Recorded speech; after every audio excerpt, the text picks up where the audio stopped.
ايمن الرمادي، ايه رايك في ايمن الرمادي؟ ايمن الرمادي يعرف يدرب منتخب ليه؟ هيديهم تعليمتين قبل الماتش ينزل. ايمن الرمادي النهارده كسبان بالبنك بتروجيت 3، متروجيت ده منظم قوي، واول ماتش ليه. هو مدرب يعرف يعمل من اي لعيبه هنعمل جملتين حلوين. وكسب مع الزمالك بطوله ليه؟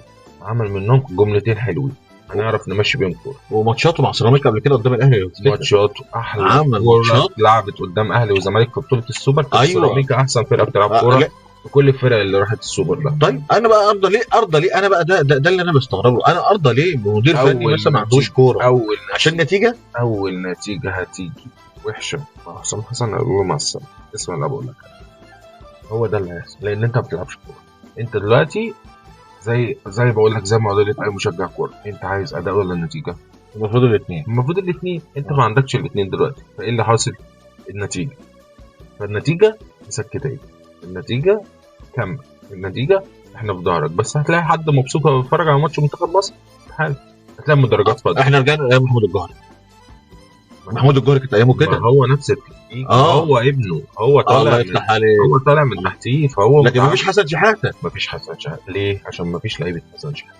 ده مبدئي، لان برضه حسن شحاته انا كنت مقتنع ان اللعيبه هي اللي بتلعب مش هو اللي بيلعب. يا راجل انا مقتنع بكده مليون المية. حسن شحاته مدرب كبير، مدرب عبقري وعنده كوره، كسب من المقاولين ماتشات ما تكسبش، وكسب وعمل مع الزمالك ماتشات حلوه جدا، وعمل مع منتخب مصر ماتشات حلوه جدا، وبيعرف يلعب فرق كبيره. بس انت 2010 ولولا جده كان زمالك باي باي. ماشي صح ولا غلطان؟ صح. 2006 من غير الجمهور كان زمالك باي باي. طب اسالك سؤال، هي تتحسب كده ولا تتحسب انت معاك لعيبه كبيره عملت بيهم ايه؟ يعني انا لو معايا لعيبه كبيره وفشلت بص هقول لك على حاجه.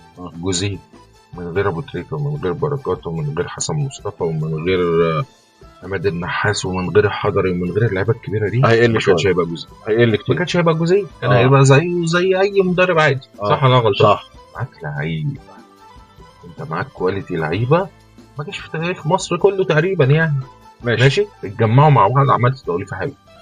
حسن شحاته خد بيهم كل اللي يقدر ياخده، الله يفتح عليك. وجوزيه خد بيهم كل اللي يقدر ياخده. هم مدربين كبار، بس هل جوزيه عمل حاجه من غير الاهلي من غير اللعيبه دي؟ لا. ليه بقى؟ اللعيبه هي كانت بالنسبه له، مش هقول لك 80%، يا عم كانت 60 وهو 40، بس كانت نسبتها اكبر من نسبته. تدريب، عمل افكار مجنونه في الكوره. مره واحده تلاقي وائل جمعه مهاجم، مره واحده تلاقي مثلا بيلعب مره واحده يجيب نادر السيد عشان يقعد يحتفل الحضري يفوق. مدرب وكوتش كبير، بس اللعيبه عليها